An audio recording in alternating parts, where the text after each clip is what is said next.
Alright, hello everybody. Today I'm going to be discussing a very important topic that applies to everybody, and it's sleep. As you can see, studies show that lack of sleep can have severe consequences to your health. It can cause constant fatigue, clumsiness, weight loss, or even weight gain, and it can have life-threatening problems. Ever since we were little, we were always told that we need our sleep, but we never knew why.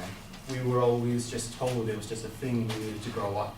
But they never told us that sleeping actually improves your cognitive thinking, your motor skills, and your ability to process and retain information, emotions, and not getting enough sleep will impair these things.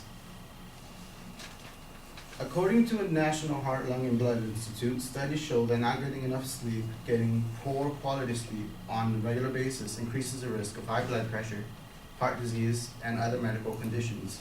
In addition, during sleep, your body produces valuable hormones, and these hormones help adults and children build muscle mass, fight infections, and repair cells. Hormones help adults and children build more muscle mass. Studies find that the less people sleep, the more likely they are to be overweight or obese, develop diabetes, and they will most likely turn to fast food restaurants, which are unhealthy. Not only can sleep deprivation be harmful to your health, but it can also be harmful to those around you. Now, it can be that you're not getting enough sleep, maybe because of your job, and we all know that you have to work long hours. Maybe it could be from nighttime till next morning or even more, and can impair you, which could make you drowsy while you're driving. And it can put those, not only yourself, but those around you in danger. Say, maybe even walking upstairs, crossing the street. If you're too clumsy or just fatigued, maybe you could give out, you could slip, you could accidentally make a wrong turn, close your eyes for a second, and they might stay shut. And these are the things that could be life-threatening. And as you can see up here, these are the effects of sleep deprivation. First, it could start by weakening your immune system, which eventually leads to obesity, risk of cancer, heart disease, and even others, which can eventually be fatal. Now, when someone is sleep deprived, their hormones are off. And they are constantly tired, which means their reactions are sluggish. Meaning mood swings and spacing out becomes more and more frequent, which can not only be harmful to you, but it's extremely harmful to everybody else. According to experts from Sweden, who compared the effects of one night of sleep deprivation to a mild concussion, they conducted a study in which a group of healthy young men slept 8 hours in one night, and they abstained from sleep another night. The blood samples taken from the men after the sleepless night revealed that a 20% increase in neurochemical markers associated with brain cell damage compared to the samples taken after the full night of rest, which is dysfunctional sleep, has been linked with a range of health problems. And it looks like that because injuring our brain by not only getting enough sleep, says W. Chris Winner, medical director of the Martha Jefferson Sleep Center in Charlottesville, which means that not getting enough sleep will cause your basically sleep deprivation, which is compared to being intoxicated in a way. It could actually be worse because it has the same effects, but you're not under the influence of anything. You're just really tired and it's all natural. So, on average, a person has to sleep at least 7 to 9 hours per day in order to function correctly and properly. And if they don't sleep the recommended hours, it can also begin to affect their physical appearance. For example, their complexion is greatly affected. Their eyes get sunken in and puffy from being awake for so long, and their eyes will eventually start to get bloodshot red from the strain that they're being put on. Now, the ways you can sort of counter sleep deprivation is by exercising.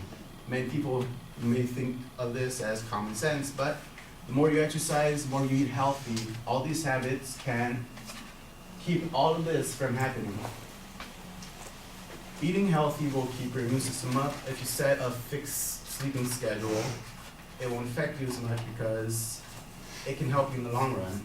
Setting a fixed sleeping schedule will fix your sleeping habits, and you won't be as fatigued as much anymore. So in the long run, sleep deprivation is not a good thing. There are no benefits from coming from it, and it won't help you at all. So get your sleep, and thank you.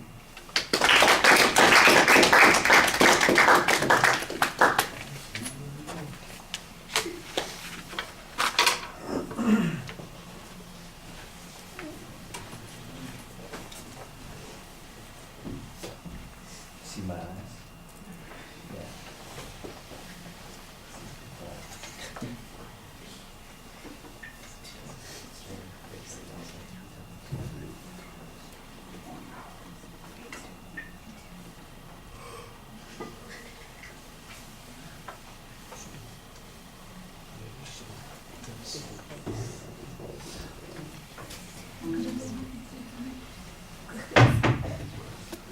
All right, Mala, what did you think?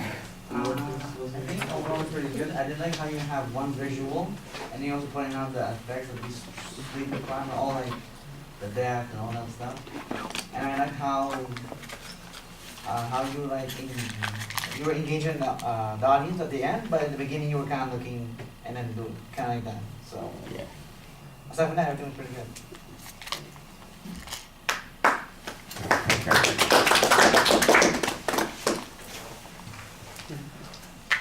See, what I do is I count the number of claps that you guys give him, and then I base his score on that. So if you clap 2 more times, no, don't. All right. I think, let me start with something. Mala liked the fact that you used just the one visual aid. I thought that was problematic. It's just basically wallpaper in the background. I'm constantly looking at it when you're not talking about it. And when you do talk about it, it doesn't really feel like it's integrated into the presentation. It's just kind of there to fulfill the requirement to have a visual. So I think that that's a little bit of a problem.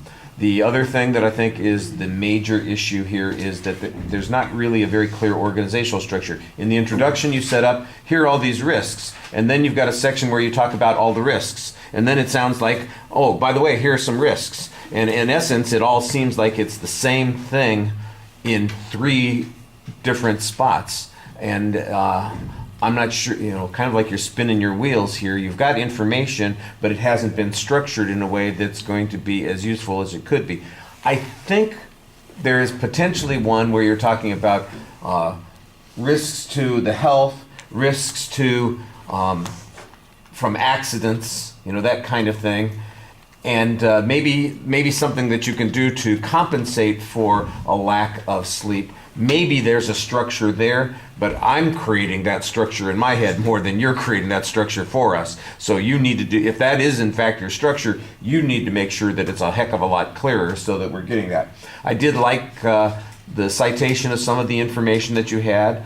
The study that you mentioned where they compared the students who had different amounts of sleep or they were denied sleep, and they looked at some of the brain activity and some of the chemicals in the brain. I think I like the fact that you bothered to describe what happened in the study instead of just giving us the results, telling us what's going on there. I think you need the same sorts of things in other places. For instance, all we get are hypothetical examples of people who have drowsiness while they're driving, or might be stumbling around like they were intoxicated when they're walking up the stairs. This is not hard to find statistics from the DMV about people who have died basically because they fell asleep while they were driving, or killed somebody because they fell asleep while they were driving. And a story would add to it and make it a little bit more interesting as well. There's all kinds of information talking about accident rates being related to this kind of thing. People talk about cell phones and distractions and that sort of thing, but there's good information that talks about how people have these kinds of issues like you're talking about as well. We earlier heard this speech on the eyes, and remember she made a comment about how you might want to, you know, if there's a problem with your eye, you might feel like you're sleepy when you're reading, for instance. And I'm going, so that's not sleep deprivation; it's an eye problem. But you've got, you know, other issues that are related to this that I think might tie in. You know, it's hard for people to think or process or function during the day, and I think you could get more out of that. I would agree with Mala about your presentation. It does get better later in the speech when you are less dependent on the script. Unfortunately, what you then do with the script is turn it into a baton while you're speaking, and you kind of wave it around in your hand, and now it becomes a little bit of a distraction. But you are talking to us. If you could do that more from the beginning without necessarily, you know, having that script in your hand. You're not Stephen Douglas standing up there debating Lincoln with your notes in your hand and waving them at the audience. That's a little distracting. Okay, thank you.